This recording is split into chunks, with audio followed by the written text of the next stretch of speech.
It's the TCTV training show. The TCTV training show. We'll teach you how to shoot. We'll teach you how to light. Teach you how to mic and edit right. Each second Saturday there's a free training, from programs on display to focusing and framing. It's the TCTV training show. The TCTV training show. You're watching TCTV. It's the training show. The TCTV training show. Second Saturdays at 12 o'clock in Studio A. Hello, and welcome to the TCTV training show. Today is second Saturday, and our class offering today is storyboarding. I get to talk about a number of elements regarding storyboarding and the storyboarding that I have done myself. So I'm going to be using my own work as an example. Storyboarding is really essential to performing videos, creating videos. Storyboarding is essential because it helps with planning and preparation of your video work. When I first started doing videos, I didn't write anything down. I just had kind of a mental plan about what I wanted the final movie to look like, or the final video to look like. And as I did the videos, I didn't really have a plan or a design or an outline of what I wanted the final version to look like, or more importantly, I hadn't really decided how I was going to make the scene look the way I wanted, what my vision was for that particular scene or this particular thing. And I hadn't storyboarded anything. So I started storyboarding, and I would literally design my video where the shots were, what elements were in the shot, what was in the foreground, what was in the background, camera angles, the kinds of shots I was taking, lighting, all kinds of elements of the video I would decide while I was doing the storyboards. There are two examples that I've got. One is this one over here. This is a movie I've been working on for a number of years, and another one that I did for a short film of my friend Andrea Capere, who is a filmmaker. She's done a number of movies, and she asked me to do storyboards for one of her movies, and the storyboards for this are much more elaborate. But these are less elaborate and more like what storyboards should look like. So generally, when a person is going to make a film, among the things that they do, aside from getting cast members, getting your equipment together, doing a site survey, if you know what that is, you go to the place where you want to film the thing, and you find out where what the lighting is like, what the space is like, where the power outlets are, who is present normally, noise levels, all kinds of stuff.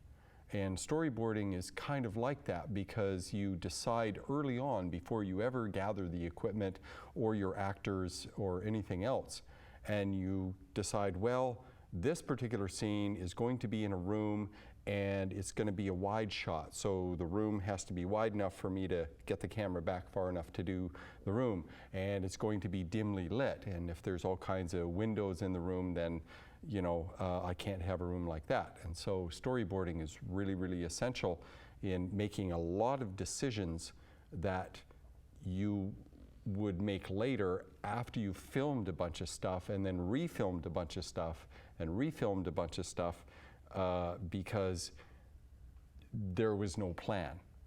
And so creating storyboards is all about planning and all about organization and making decisions before you ever get a video camera, and you save yourself all kinds of time, all kinds of work, and all kinds of frustration because you already have a plan and you already know what you're going to do. The other part of it for Andrea's film is I didn't know who the actors were. I didn't know what they would look like. All I had was a script.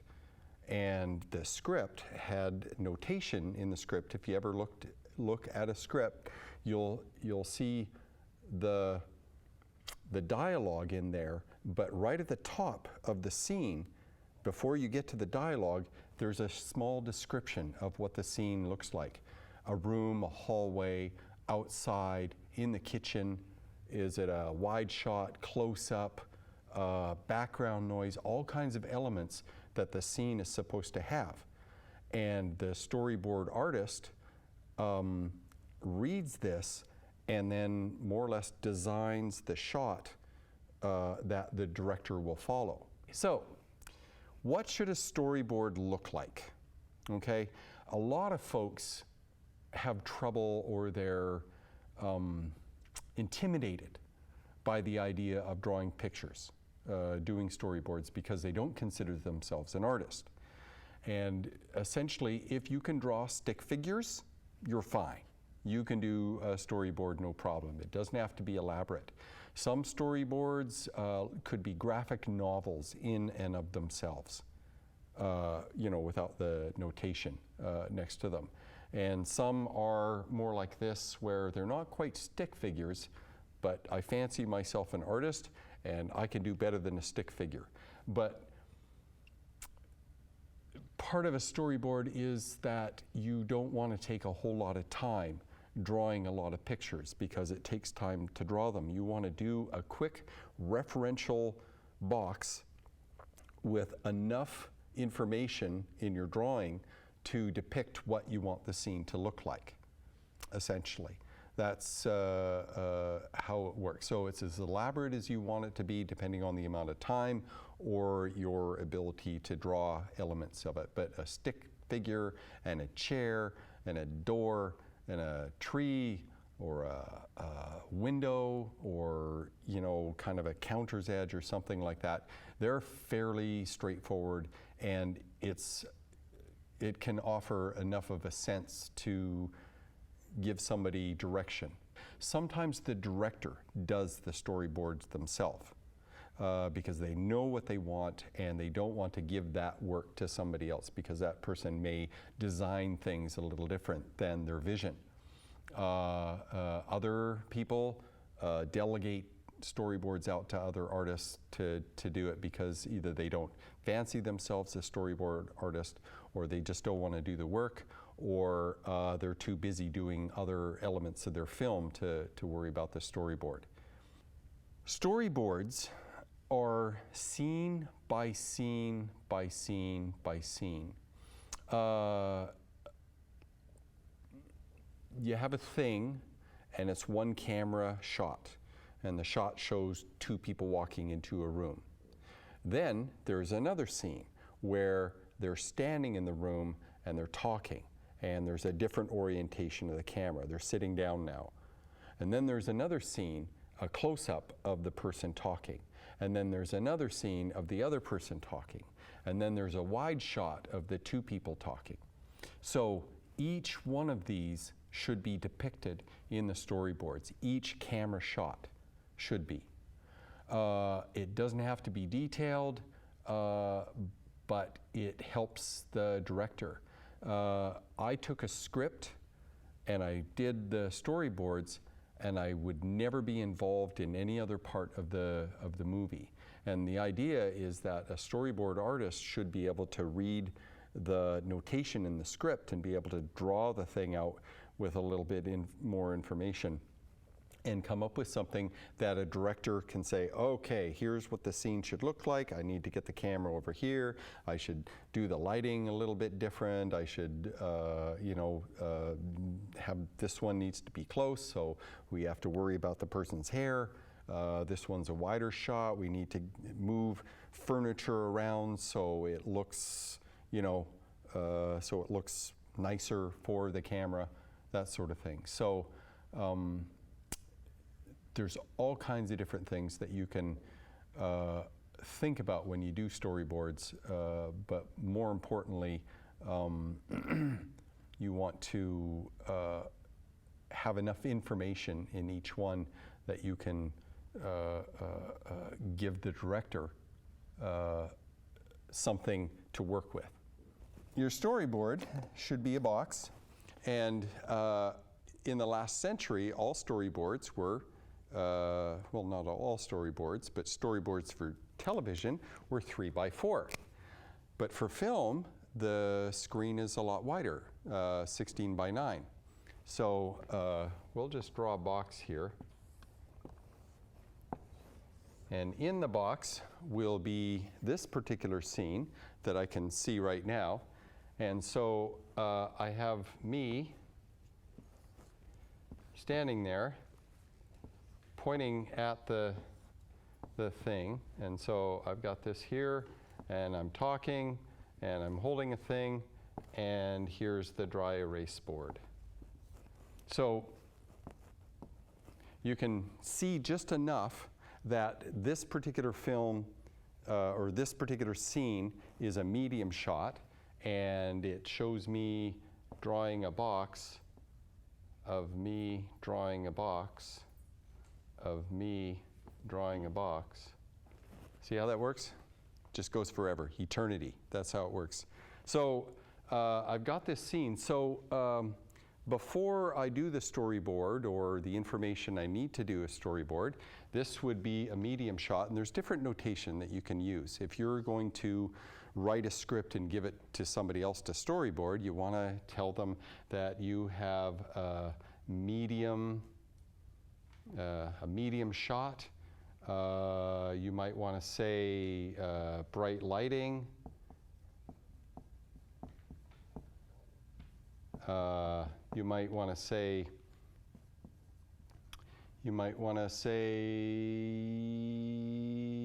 background.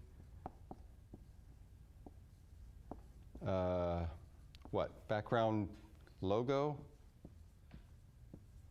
And you could do this stuff in the back or something like that. But essentially, you have a bunch of information, and you can add notation. In my case, for my Kung Fu movie, I had sort of a script alongside it. Can you tell me what the colored dots mean on your pages? The color dots were an organizational thing for me. I wanted to be able to flip back and forth and know where each kind of chapter in the film was. And so I put a green one for the first warrior, because originally he was going to be green. And then the next warrior was the next scene is orange. That's the interstitial, because in between each fight scene, each warrior encounter with a villain, we have an interstitial where the young Padawan or I'm not sure what to call him, and the guru interact and talk a little bit more. And so the guru gets to answer questions and introduce each warrior scene, each thing. Then we go back to the green, and it's another fight scene. And then I've got green and red on this one. And then I went with yellow, which was another group of warriors, and then the orange again for the interstitial, where I'm talking with the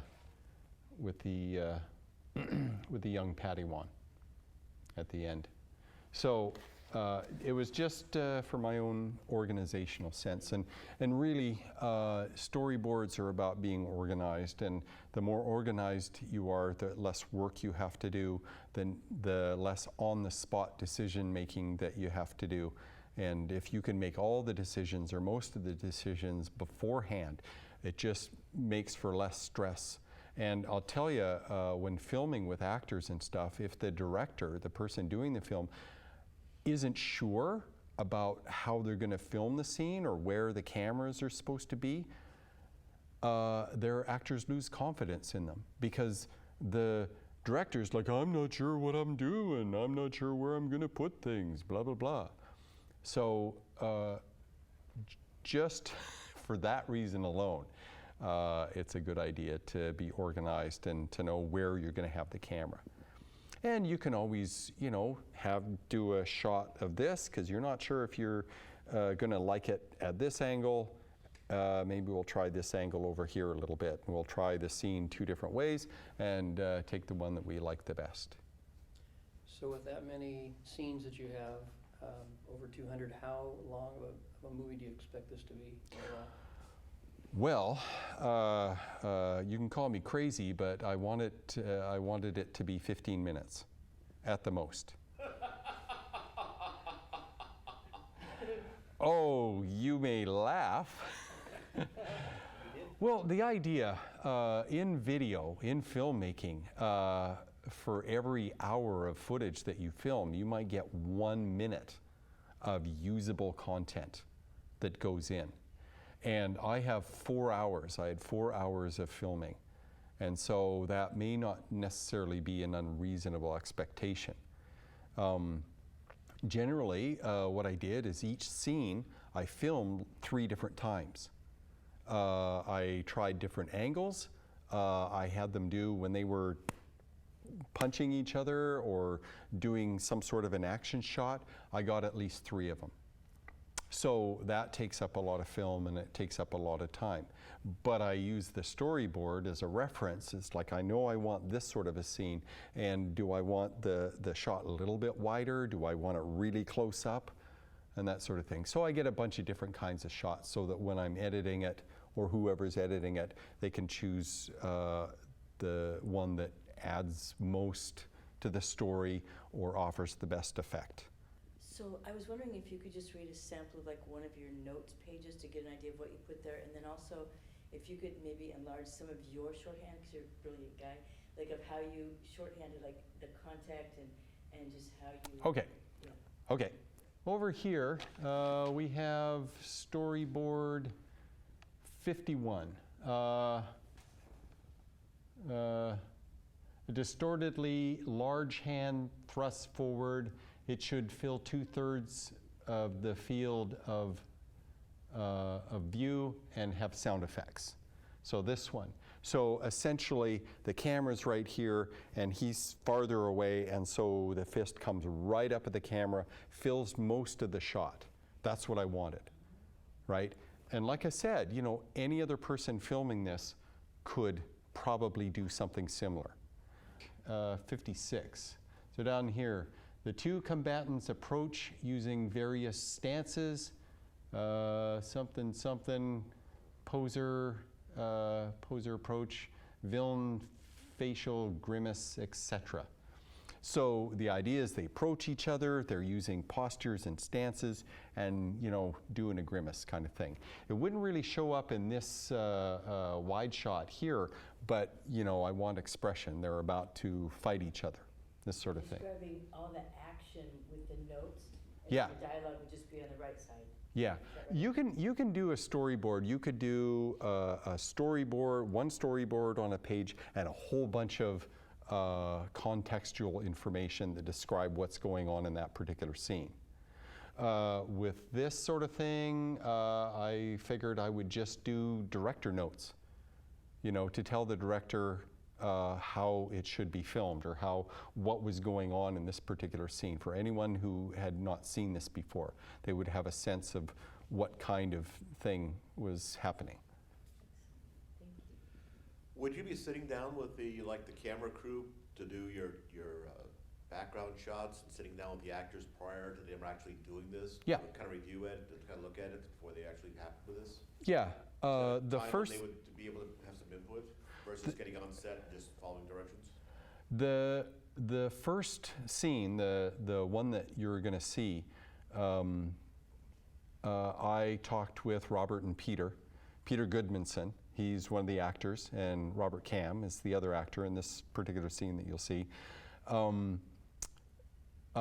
I described what I wanted to show, and I showed them the storyboards, and I'm like, I want this shot, and I want this shot, and I want this shot, and this shot, and I want this to happen. And so they had a sense of what I expected from them. And I'm the kind of person that's very, very open to suggestion. So don't be swinging a a watch in front of me or a candle or anything, because I'll just be all mesmerized and stuff. Well, maybe. But they're both actors and they're both filmmakers, videographers, and they're very creative, both of them. And so I was very open to suggestions that they might have had. And every once in a while they would say, wouldn't that look better if it was, the angle was a little bit different or whatever, something like that. Or what I would do is I would have one of them get behind the camera and I would say, okay, I want you to do this and to do that, and this sort of thing. The filming I did here in the studio in front of the green screen, I had a lot of discussion with the actors. Freddie Dobler was one of the actors, and Sean Downey was the other actor.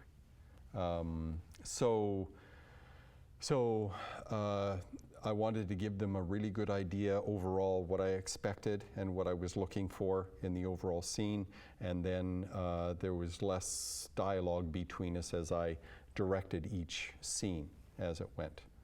How do you handle like special effects? If, for example, let's go to the Batman movie where we see the pow, punch, ow, the sounds appearing, where, you know, and the different effects appearing around the fist going forward and lightning striking or something like that. How do you put that in the storyboard or put that in later? It's in the storyboard because it's what I want in there. And if the director knows that there's going to be a thing that says pow in there,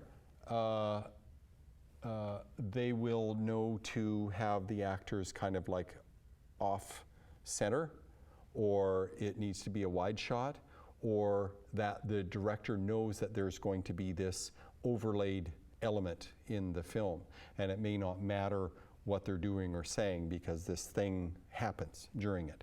So I do put it in the storyboards with the idea that when I'm filming it, I know that there's going to be this thing that happens that is added to the film later. So it's important for the director to know it.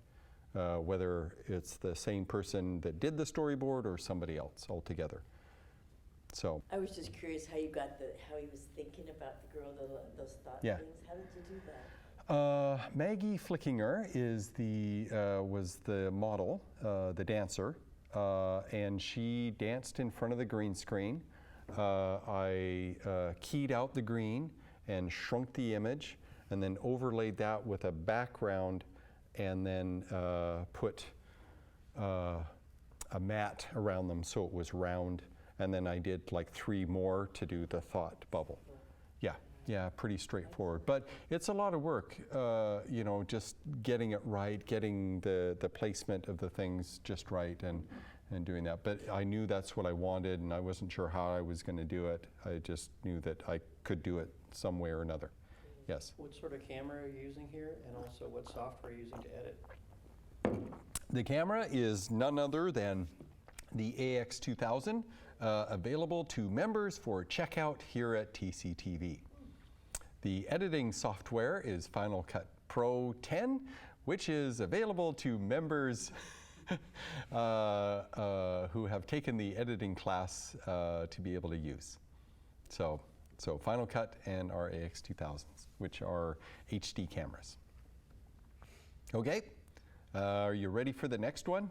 This was a scene that Andrea Capere, she wrote and did the filming itself, but she found actors that acted for free. She found a storyboard artist that did it for free. That was me. And she got a lot of help, all for free. She made this movie. What it cost her was food and renting some equipment that wasn't available. Most of the equipment that she used came from here, came from TCTV. And there were other friends that had their other video equipment because there were things that she wanted to do in the film that we didn't have the equipment here for her to be able to use. Have you changed your policy? Can we now do movies that are personal things rather than, I thought it was like you have to stuff happening in Thurston County. That was when I first took my training, it was like that. What? We can do our own personal movies now. As long as it airs on the channel. Yeah, you can use the equipment so long as it provides content for the channel, right? Yeah, you can film anything you want so long as it, you know, fits within the FCC rules. But essentially, yeah, I mean, you could film a wedding, and if it airs on the channel, then that's fine. Okay, so here's the first scene. This is a medium shot on a balcony with a person sitting there, and he's smoking a cigarette. So, and then we go to an extreme close-up of him smoking and the ash being long. And the barbecuer, I don't think that made it into the scene, but it was supposed to be old charred food that just never got finished cooking. It just sat there and got burnt. Then it shows him a little bit closer. He's not shaved. He's, you know, dressed for work, but he's had a very, very rough day, clearly.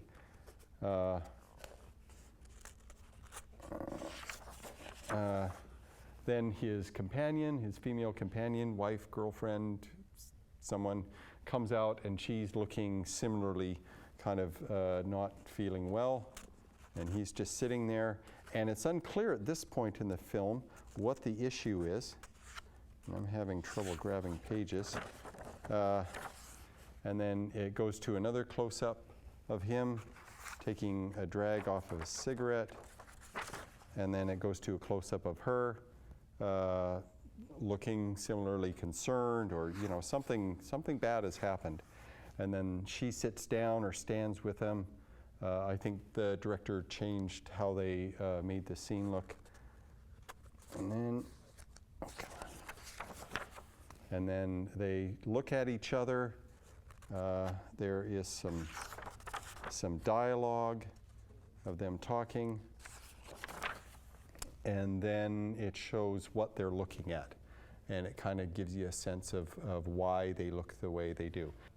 I am out of time, and so I would like to thank you all for coming. And this show can be seen on TCTV channel 77 at, let's see, Sunday at 3:30, Tuesday at 8 p.m., Thursday at 8 p.m., Saturday at 11 a.m., and I think a couple more times on Saturday. So channel 77, and it can be seen repeatedly. So thank you all for coming, and take advantage of our classes where you can check out cameras and editing software, and we can help you make your Kung Fu movie or your small stuff movie. Okay? Thank you very much. Thank you.